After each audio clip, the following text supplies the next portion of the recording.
on there, and I am astounded still by this number. If you follow stats, if you're a stats guy like me, you know if a linebacker cleans up 100 tackles, even if everything's funneled to him, that's a lot of tackles. You typically have one guy per team that eclipses 100 tackles. Jay Higgins, 171 tackles last year.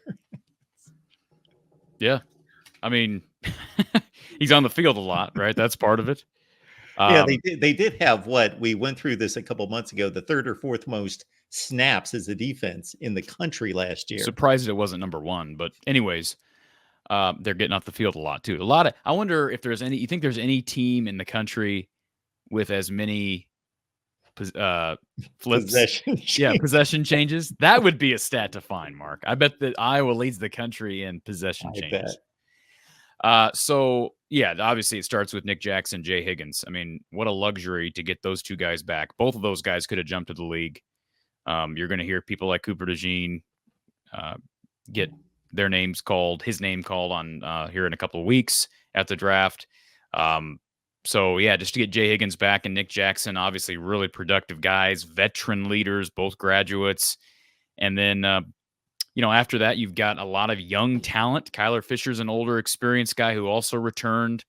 But I don't know where he figures into this whole thing. Now, he is a scholarship guy. So if you're concerned about the scholarships being in the red, that's one thing I brought up when his return was made official.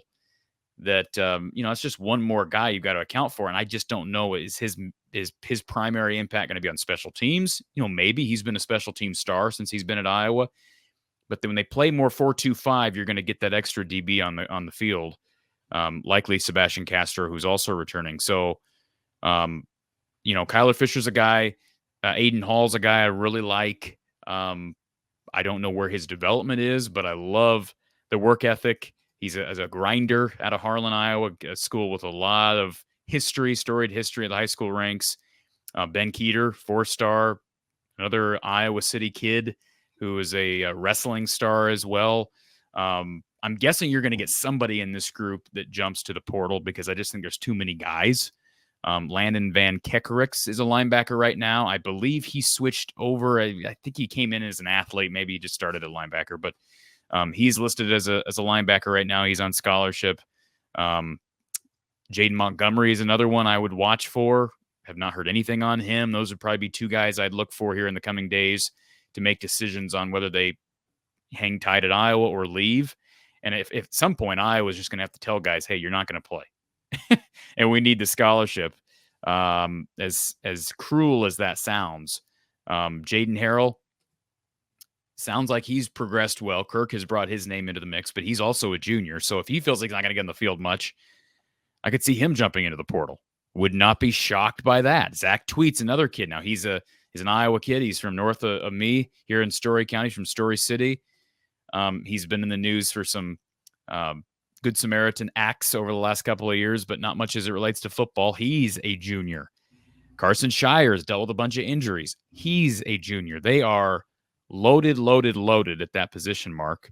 And that's not even taking into account people like Devin Van Ness, the younger brother of Lucas Van Ness, Eric Epinesa, younger brother of AJ Epinesa. Now, those guys are not on scholarship, but, they come from good blood.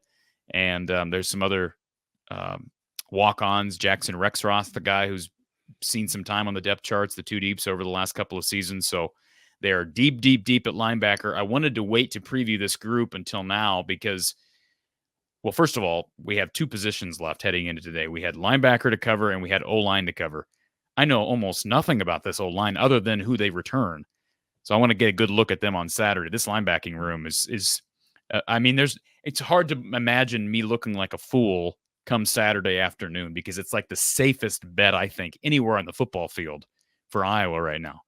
And that includes punter, that includes kicker, that includes defensive line, DBs. They are strongest on the football field at linebacker, and that's a good thing. Yeah, they have produced at least two all Big Ten linebackers 4 consecutive seasons. And as Corey has outlined, they bring back all their scholarship players at the position. So there may just not be enough room. I looked at an article in which Seth Wallace was commenting over and over, hey, We love all these guys. We want them to stay, but we will be talking about whether, although we don't believe the transfer portal is typically a good route to go, but for somebody it may be, because we have so many players and we don't have room for all of them. Is Seth Wallace really as good as what this? And I know that they brought in Nick Jackson as a transfer player, and obviously the talent is what it is. But in regards to the production of these linebackers year after year after year, Well, there's a reason that he's making over $1 million as a position coach. I remember they elevated him to associate head coach here a couple of months ago.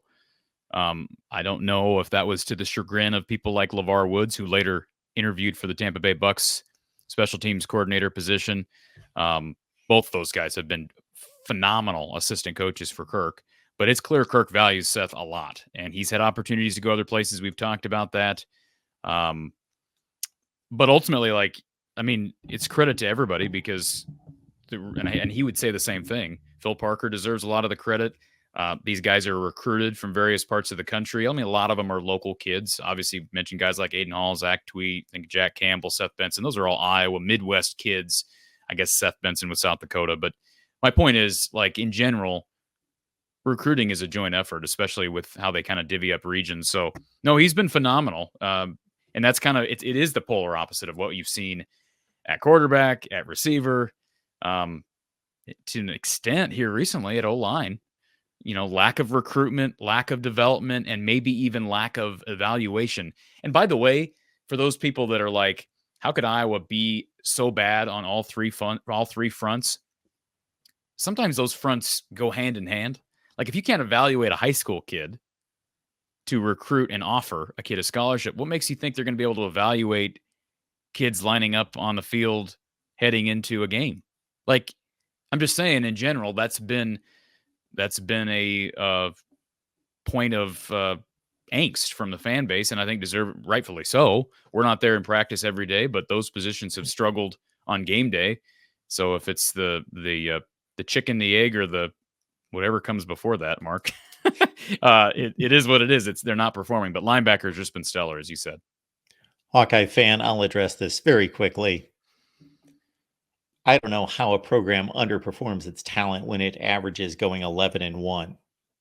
And that's not an exaggeration. That is the average record, like the last 17 or 18 years, 11-1. How are you underperforming? Okay. I mean, I think the first part of his statement is Yes, absolutely fair, right? In general. absolutely. On one side of the ball.